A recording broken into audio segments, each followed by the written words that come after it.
Hello guys, welcome back to my YouTube channel BMS Gyan. So friends, आज हम बात करेंगे काय चिकित्सा का पेपर फर्स्ट का पार्ट बी, जिसमें हम सेकंड पॉइंट के बारे में बात करेंगे। ठीक है, सेकंड पॉइंट के बारे में इसमें हम देखने वाले हैं चिकित्सा सूत्र and management of disease of रसवस्रोतस। ओके, इसमें जो डिजीज़ है रसवस्रोतस की आप लोग जानते हैं कौन कौन सी है। पांडु है, आम वात है जिसको हम रिमोटाइड आर्थराइटिस भी बोलते हैं मॉडर्न में, मदात्त है, मदात्त है, हृदय रोग है, हृदय शूल है, हाइपोटेंशन है, हाइपरटेंशन है, एनीमिया है और रिमोटाइड आर्थराइटिस है। ठीक है, तो कम इसमें हमारी कितनी डिजीज़ हो गई? एक डिजीज़, 2, 3, 4, 5, 6, 7, 8, टोटल 8 है। रिमोटाइड आर्थराइटिस को हम आम वात के अंदर ही पढ़ लेंगे। तो टोटल 8 डिजीज़ है हमारी रसवस्रोतस में। तो आज हम इस वीडियो में सबसे पहले देखेंगे पांडु रोग के बारे में, तो इसके बाद हम देखेंगे आम वात। ऐसे ही करके हम ये रसवस्रोतस के सारे रोगों को पढ़ेंगे। तो वीडियो शुरू करने से पहले अगर आप हमारे चैनल पे नए हैं तो हमारे चैनल को सब्सक्राइब कर लीजिए और बेल आइकन को दबा दीजिए ताकि आप हमारी लेटेस्ट वीडियोस की नोटिफिकेशन सबसे पहले पा सकें। तो चलिए शुरू करते हैं। पांडु रोग। पांडु रोग, ठीक है, तो ये हमारा रसवस्रोतस की रोग में सबसे पहले हम पांडु रोग पढ़ेंगे। तो पांडु रोग क्या होता है? जिस रोग में रक्त की कमी के कारण रोगी की त्वचा का वर्ण पांडु अर्थात श्वेत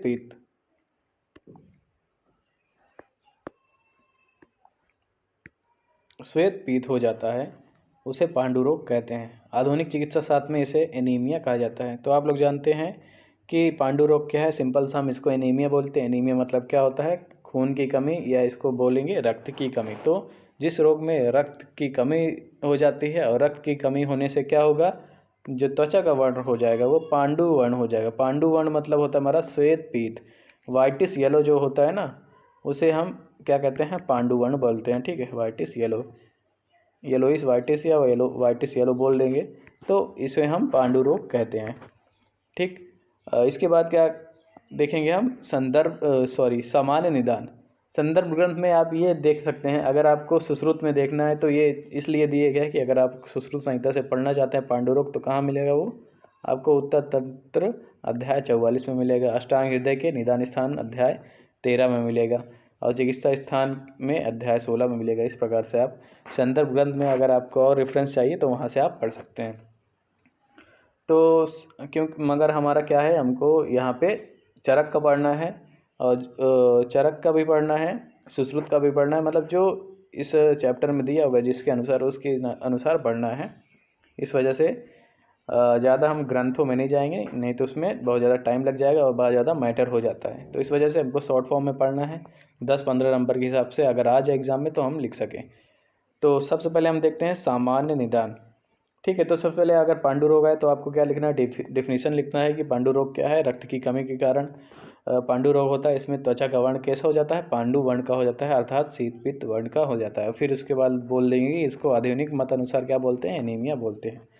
सामान्य निदान सेकंड पॉइंट लिखेंगे। सामान्य निदान में हम आहारजन और विहारजन की बात करेंगे। आहारजन और विहारजन। तो आहारजन में क्या है? क्षार, अम्ल, लवण, उष्ण पदार्थों का अधिक सेवन।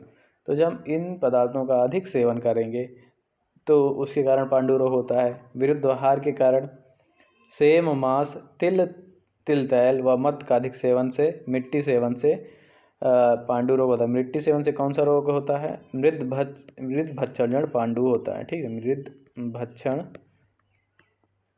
जन पांडु रोग होता है।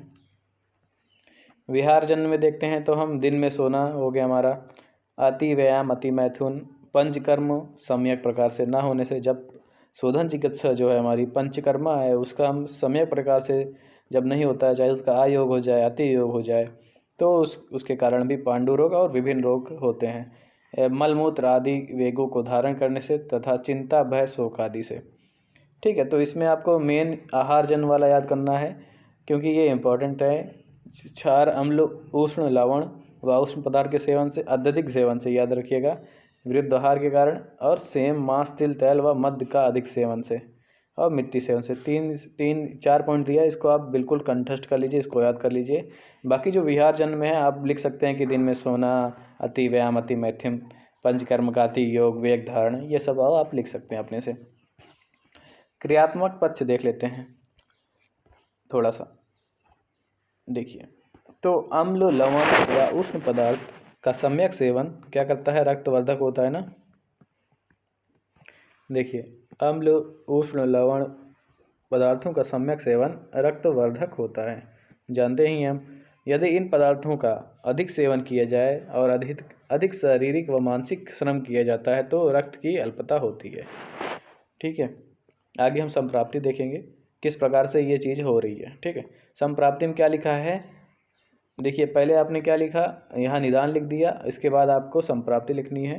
ये तो क्रियात्मक पक्ष ऐसे दे दिया आपको समझने के लिए। ठीक, संप्राप्ति में आपको लिखना है, उपरोक्त निदानों से पित्त का प्रकोप होता है। प्रकोपित पित्त वायु द्वारा पूरे शरीर में फैल जाता है तथा त्वचा व मांस के मध्य स्थान संश्रय कर लेता है। तत्पश्चात कफ, वात, रक्त, मांस व त्वचा भी दूषित हो जाते हैं तथा त्वचा का स्वर्ण श्वेत हो जाता है। श्वेत हो जाता है, इस प्रकार पांडु रोग की उत्पत्ति होती है। ठीक है, तो क्या क्या हो रहा है, सबसे पहले अगर उपरोक्त हम निदान सेवन कर रहे हैं तो क्या हो रहा था, पित्त प्रकोप हो रहा था। पित्त प्रकोप होने के बाद क्या कर रही थी, वायु पित्त, प्रकोपित पित्त को शरीर में, संपूर्ण शरीर में फैला देती है और त्वचा व मांस के मध्य स्थान संश्रय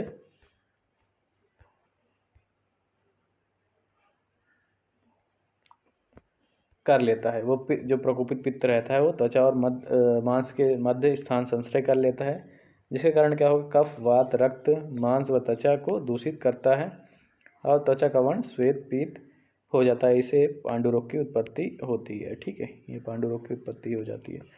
तो यहाँ पे आपको किसको किसको दूषित करना है ये याद रखना है। तो कैसे याद करेंगे आप, तो आपको याद करना है कफ, रक्त, मांस और क्या है, त्वचा और वात।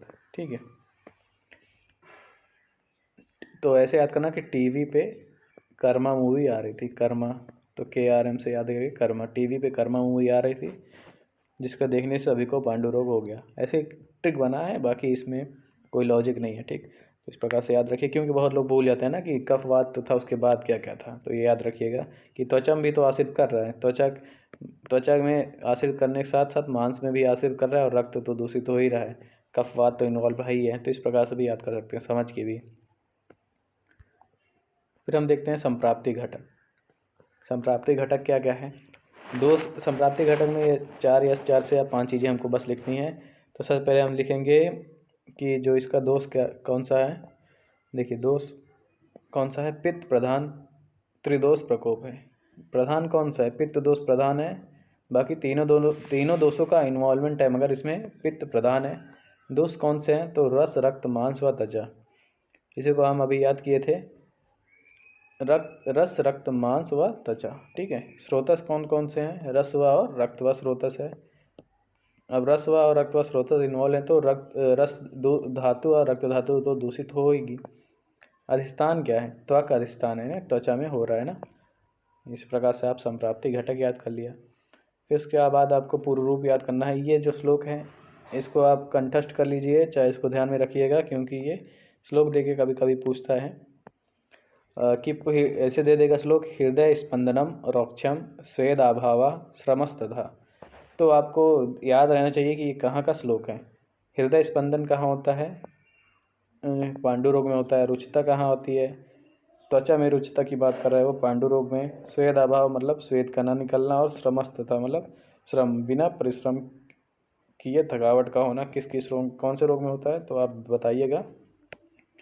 पांडु रोग में। तो ये कोटेशन दे देगा छोटा सा और बोलेगा कौन सा किस रोग के लिए आया है और उस रोग का वर्णन करें। 15 नंबर में आएगा तो पांडु रोग का वर्णन करना है पूर्व आपका। तो हृदय स्पंदनम मतलब हृदय स्पंदन, धड़कन तेज होना, जिसको हम पैल्पिटेशन बोलते हैं। ड्राइनेस रहेगी, स्वेद अभाव रहेगा, स्वेटिंग नहीं होगी, और श्रमस्तता। इसके अलावा त्वचा का फटना, अधिक लाला स्राव, मिट्टी खाने की इच्छा, मलमूत्र में पीलापन, भोजन का पाचन ठीक न होना।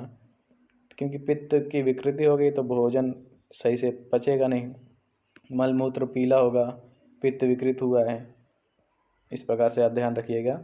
जो भी आपको एनीमिया में, पांडु रोग में देखने को मिलता है, चाहे वो इंस्पेक्शन में आप जब देखते हैं तब कि जो आपका त्वचा है, स्किन है, वो पैलर दिख रही है, आँखें जो हैं आपकी पीली दिख रही हैं, नेल्स जो हैं पीले दिख रहे हैं, ऐसे मल मूत्र भी पीला होता है। पेशेंट से पूछेंगे तो बताएगा कि मल मूत्र भी येलो कलर का हो रहा है। इस प्रकार से आप याद रख लीजिएगा। ड्राइनेस रहेगी त्वचा में, तो इस प्रकार से आप पूर्ण रूप लिख सकते हैं। फिर लक्षण में हम देखते हैं क्या है लक्षण।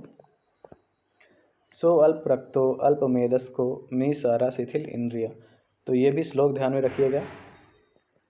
श्लोक देके क्वेश्चन पूछते हैं तो आपको श्लोक याद रहना चाहिए। सो अल्प रक्तो अल्प मेदस्को निस्सारा शिथिल इंद्रिया। इसका क्या क्या है इसमें कि अल्प रक्त रहेगा। लक्षण में क्या क्या देखने को मिलेंगे। रक्त की अल्पता हो जाएगी शरीर में। अल्प मेद, फैट जो होता है बॉडी से कम हो जाता है। इसके साथ साथ आपको निस्सार मतलब कांतिहीन त्वचा दिखेगी। ड्राइनेस हो जाएगी है त्वचा में, कोई न्यूट्रिशन सही से प्रॉपर नहीं मिल रहा है, क्योंकि यहाँ पे रस और रक्त धातु की विकृति हो गई। तो इस वजह से आपकी त्वचा जो होगी वो कांतिहीन दिखेगी। कमज़ोर इंद्रियाँ जो रहेंगी वो कमज़ोर दिखेंगी। त्वचा का श्वेत पीत वर्ण होना, ठीक है, तो पैलर दिखेगा, एक्टेरस जिसको बोलते हैं। तो इस प्रकार से अब लक्षण की बात हमने कर ली। नेक्स्ट वीडियो में हम भेद के बारे में देखेंगे। भेद इसके 5 बताए गए हैं। वातज, पित्तज, कफत, त्रिदोष और मृत्तिका भक्षणजन्य। ठीक है, इसके आगे भी और चीज़ें दी गई हैं। उपद्रव, संशोधन, चिकित्सा। तो लगभग 3 पार्ट में आपका ये वीडियो कंप्लीट हो जाएगा। तो बने रहिएगा चैनल के साथ और सब्सक्राइब कर लीजिए ताकि आपको जैसे ही मैं वीडियो डालूँ वैसे ही नोटिफिकेशन पहुंच जाए। तो मिलते हैं नेक्स्ट वीडियो में, तब तक के लिए थैंक यू।